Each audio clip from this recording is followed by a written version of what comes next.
Amazing, beautiful people, and welcome back to another Umamusume reaction video. You guys are getting loads of these in a moment. You're getting loads of these because you're asking for loads of these, and I'm loving doing them, so you're just gonna get more. You guys keep requesting them, I will keep making them. Also, before we even jump into this video, make sure you guys are subscribed. You've pressed that subscribe button. We are getting so unbelievably close to 70,000 subscribers, the impossible goal I set. Somehow, the Umamusume fan base has gone like, I bet.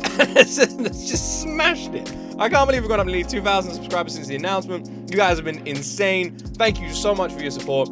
I have no doubt we're going to be playing this game very soon. So yeah, press that like button, press that subscribe button. Also, give me more Umamusume recommendations in the comment section down below. But without more talking, shout out to the channel, Glaviakio. I always forget how you pronounce his name. Link to their channels in the description. And let's jump into their video. Oguri Cap, the legendary monster in Umamusume. Sometimes reality produces a story so perfect, so narratively complete, that fiction can only hope to pay tribute. A story with a flawless arc, an underdog hero, and a final moment that feels almost too good to be true. It's like my life. Anywhere near the worlds of anime or mobile gaming recently, you might recognize this character. She is a quiet, gray-haired girl from the countryside, a monster on the racetrack with a stoic personality and an almost comically huge appetite. She is stronger than anyone. She is loved than anyone else. She is Oguri Cap, a central figure from the world of Umamusume Pretty Derby, the game that has in recent times completely dominated the cultural landscape and become a Bro, what the fuck was that? Hold on, let me see that again. Why was one horse running aside? That's not Umamusume, the game that has in recent times completely dominated the cultural landscape and become a genuine phenomenon. But her story didn't begin in a rider's room. It began decades ago on a racetrack, because she is the reincarnation of one of Japan's greatest supporting legends, a real horse named Oguri Cap, an ash gray colt from humble beginnings who became a national icon, the people's champion, and the catalyst for a massive cultural boom in the late 1980s. And with the anniversary of his passing having just occurred on July 3rd, it feels like the right time to tell his story. To anyone else, this is a horse, but to Umamusume fans, this is the GOAT. So this is most of the horses that we have like heard about so far are still alive. It's kind of weird that just one of them isn't. The tribute for the absolute GOAT, looking at how the life of this animal provided the perfect blueprint for a modern hero, and how a horse who retired over 30 years ago became one of the most compelling protagonists in anime today. And gaming too. 30 years ago? What? So to really understand why this adaptation works so well, you first have to understand the source material. And in this case, the source material wasn't a manga or a light novel, it was the life of an actual horse. Because when you break it down, the story of the real Oguri Cap, I'm gonna say it normally now, Oguri Cap, reads less like a history record and more like a pre-written, almost perfectly structured hero's journey. It has all of the core elements you would look for in fiction. It starts with the humble origins, the classic Cinderella angle. Oguri Cap didn't come from the top tier of Japanese racing, the JRA, which is basically the major leagues. He started off in the regional circuits, the NAR. So right from the beginning, he is branded as an outsider, a country horse, being taken to the Old Town Road. I don't even know what I'm saying. Haha. No, you don't think that's funny? And on top of that, his pedigree, his bloodline, wasn't considered elite. In a world like thoroughbred racing, where the lineage is everything, he wasn't expected to be a world beater. This set up a very real, very tangible conflict that the public could easily grasp. The scrappy kid from the countryside going up against the established blue blood elites of the central circuit. Kinda like a... That's so fucking cool how that's like actually a genuine story. Like, this shit is real. That there was this random country horse that had no, like, famous parents, you know? It's like the freaking... Like, it's a story you've heard a million times before, you know? And you have. But it's real. It's the movie fucking story that we've heard. Every time you see a movie now, right? In your entire life, whenever you see a movie or a TV show that follows the story of the underdog going up against the big leagues, just know that you're watching a story that has ripped off the true life of Oguri Cap. just know Shonen story. But this is where the twist happens. Because while he was an underdog in status, he was an absolute monster on the track. What the mother of what? Yo, 怪物。デリカ When he finally moved to the JRA, he went on an undefeated 6-race winning streak. All the initial skepticism from the commentators, the quiet doubts about whether this regional horse could actually compete, that all vanished pretty quickly. It became clear he wasn't just a good horse, he wasn't. I don't know much about like the complexities of like horse racing. How much does the jockey do comparatively to the horse? Dominant force, Kaibutsu. Over his career, his total earnings would amount to over 912 million yen. He had this immense, undeniable power that completely contradicted his humble background. But what is a hero without a rival? History gave him the perfect one in a horse. Really? Tamamo Cross. The media and the public loved this matchup because it's like a storyteller's gift. They were both this striking gray horses who had clawed their way up to the top. The gray versus gray narrative practically wrote itself, and their duels on the track played out like a classic dramatic arc. In the autumn of 1988, Tamamo Cross defeated him in a major race, the Tennosho. It was a setback for Oguri, but then just a couple of months later, in the season-ending championships, the Arimakinen, Oguri Cap turns the tables and gets his revenge. It's that perfect back-and-forth struggle that defines any great rivalry. But his challenges didn't stop there. After Tamamo Cross retired, Oguri became one of the cornerstones of a new rivalry, a trio of older dominant horses known as the Heisei Big Three, alongside Bro, it's literally like the story of Cars or something, man. like goddamn, this is great. I can't believe I'm sitting here watching a story of like real life. It's so cool. Like, how did no one write this shit? How did no one write this shit? Goddamn, man.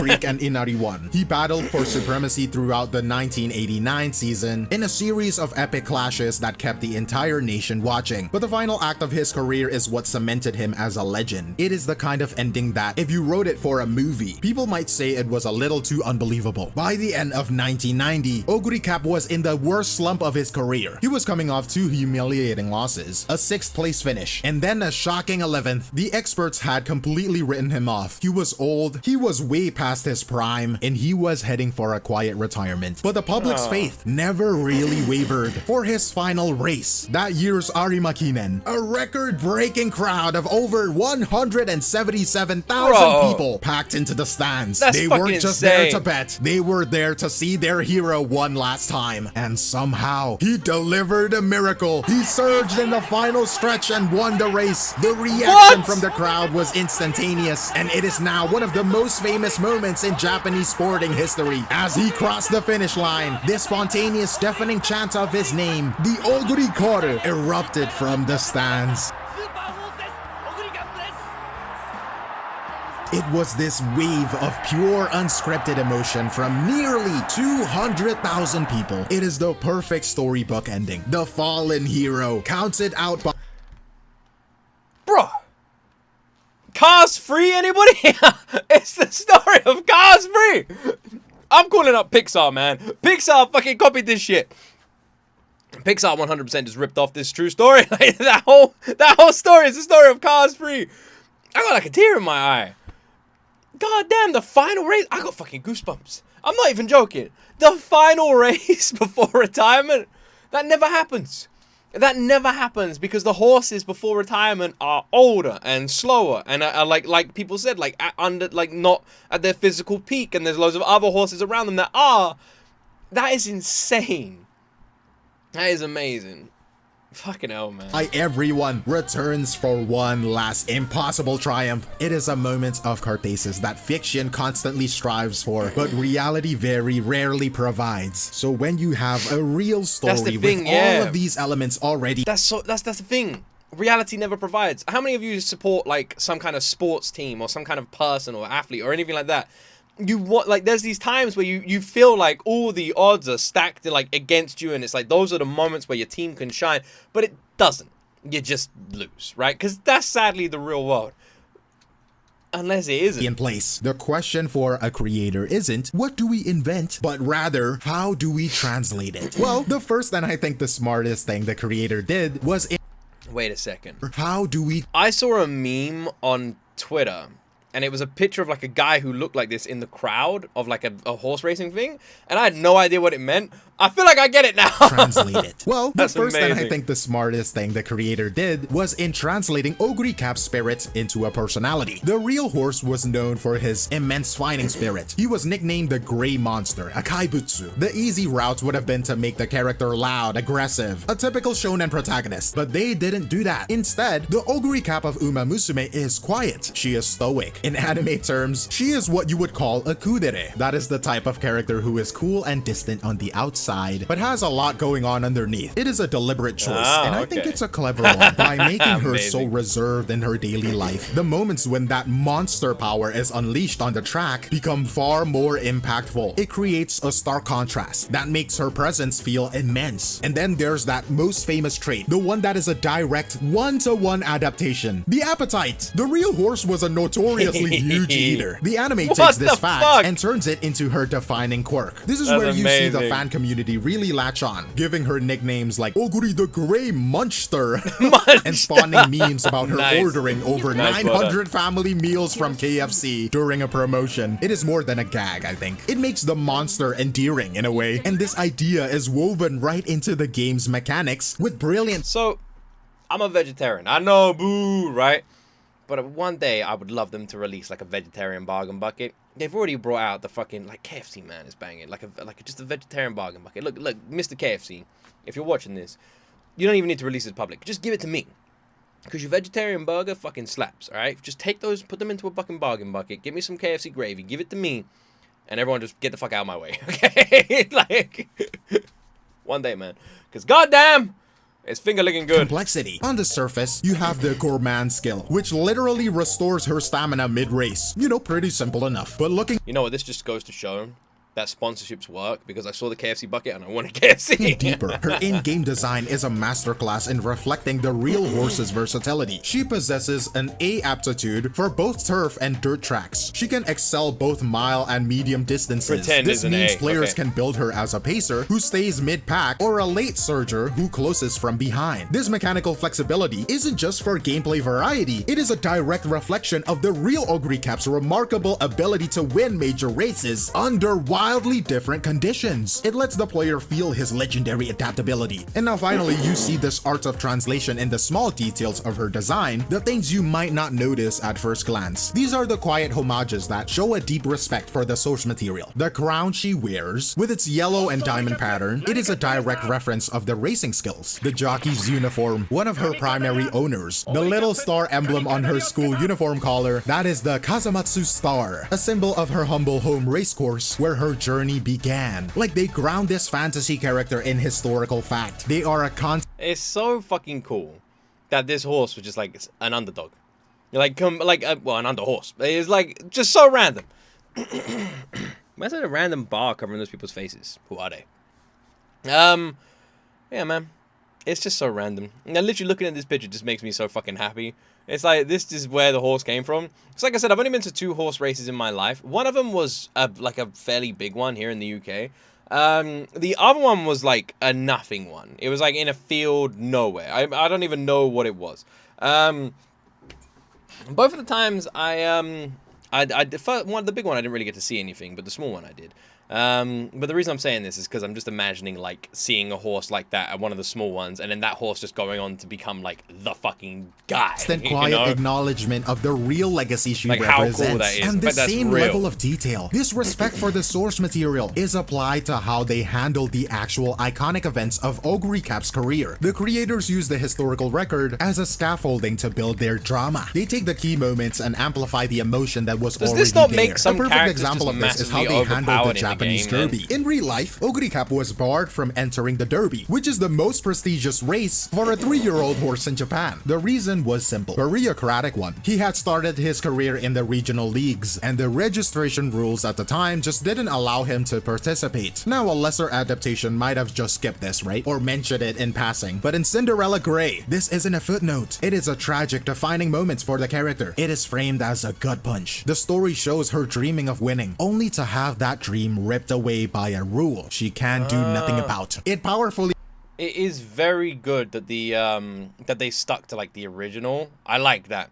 Like they said, you can easily like ride around it or do something like it, but sticking to the original is what I feel like makes Umamusume awesome. And I haven't even seen the anime, but knowing that everything is based on these true stories is what I think makes this stand out amongst anything else. It reinforces her status as an outsider being blocked by the system, turning a simple rulebook issue into a deep personal struggle that fuels her motivation for the rest of the story. You also see this in how they frame her rivalry with Tamamo Cross. We know from the record that their first major clash ended in a loss for Oguri Cap, but in the anime this is not just a loss, it is the climax for the entire first season. The story deliberately builds Tamamo Cross up as the seemingly unbeatable peak, so when Oguri loses, it is not portrayed as a failure. It is the spark for her growth. It is the moment she understands the level she needs to reach, giving her a real tangible goal instead of just a vague desire to win. They took a historical defeat and turned it into the true beginning of her journey as a top-tier competitor. But maybe the most masterful choice they made in dramatizing the record is with a character who never even existed. Her trainer, Kitahara Jo. In reality, Oguri Cap's success was the product of many people. His first trainer at Kasamatsu, his JRA trainer, Tsutomuse Toguchi, and most importantly, his groom, Ikechi Toshiro, who was so dedicated that stories say he damaged his own eyesight giving the horse daily therapeutic treatments. Instead of trying to juggle all of these. How do you damage your own eyesight doing that? What did he do? Does he like brush the horse with his eyes? Like,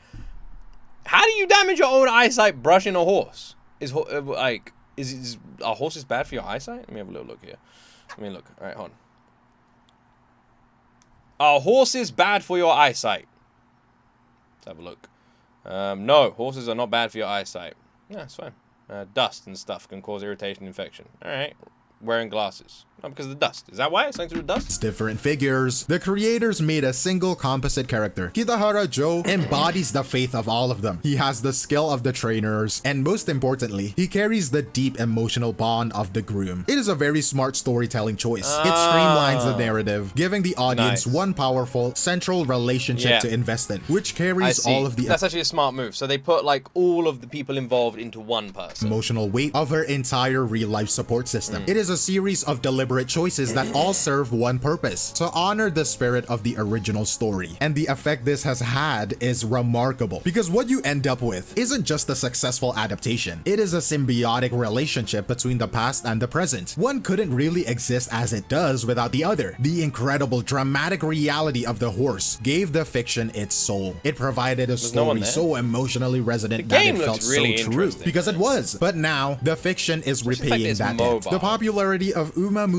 and the Cinderella Grey in particular has driven a massive new wave of interest in the historical record. In essence, it's created a second Oguri Cap boom. Over 3 decades after the first one ended. This isn't an exaggeration, okay? The original boom was so intense that when the real Oguri Cap retired to stud at the Yushin Stallion Station, the farm had to install bleachers just to handle the throngs of fans who traveled. The farm installed bleachers is mad. That's fucking insane. There's literally fans just coming to see the horse, and they installed fucking bleachers. I want to go see the horse.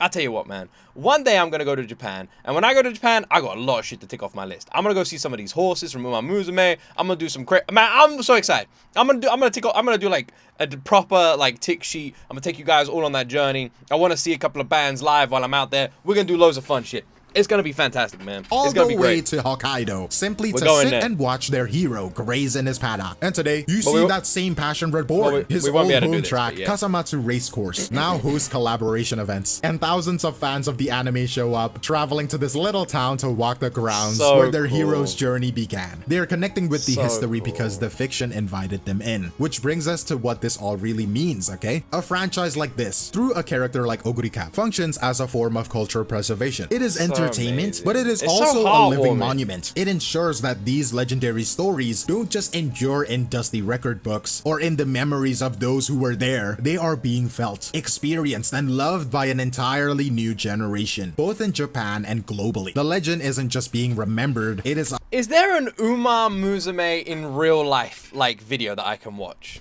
Does that exist? Like, is there a video that just, like, showcases the best of all the characters from Umamusume, but, like, real life clips, like, little montages, clips, even, like, funny moments or whatever, like, so I can see that? Because I'd really love to watch that. If that exists, can someone let me know in the comment section? If there's any kind of video like that, or even clips, I'll do my own. If there's any kind of clips, give them to me. I really want to do that. Alive, and it is still running. So that leaves me with one final thought I would like to leave with you. When adapting a true story, what do you think is more important? Strict factual accuracy or capturing the emotional spirit of the events? Let me know your thoughts down below, but that is all from me, Clave Keo, and I will see you in the next one. Cheers! Clave Keo, thank you so much for your amazing video. Again, I've loved your video so far.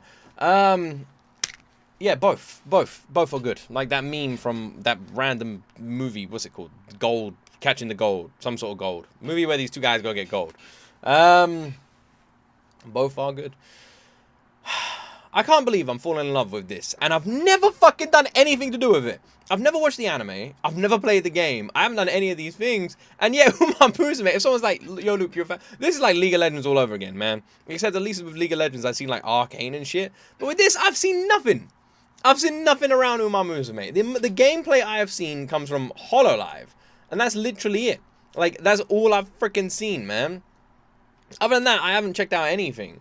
And I'm really enjoying it already. I'm always looking for like more videos. I always want to check out more things. I'm just like stupidly invested, and I can't even explain why. I actually can't. Actually, I can.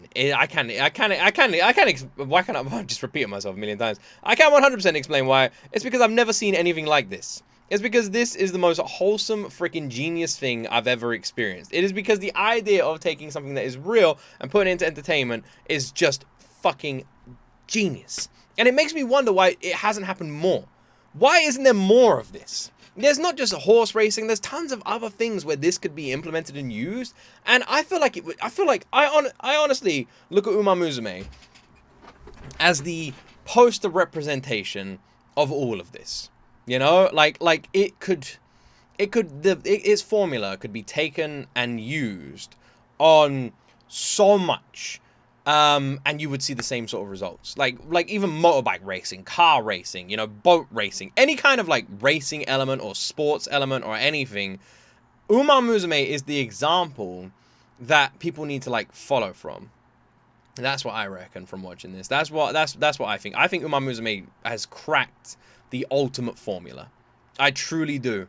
Like, it is the idea of being able to have these true stories that you can adapt from, have the sporting competition element, but on top of all of that, have the real life characters that the game or anime is based on that you can then connect to outside of it.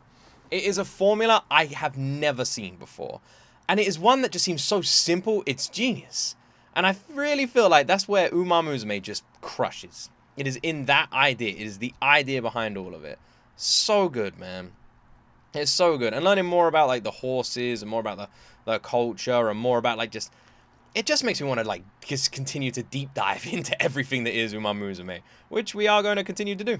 Anyway, I hope you guys enjoyed this reaction. Keep firing recommendations my way. And one video I'd really love to record is a Umamusume in real life. So if there's any clips, let me know. And don't forget to like and subscribe on your way out. Thank you so much for watching. Have an awesome day. And as always, my friends, you will see me in the next video.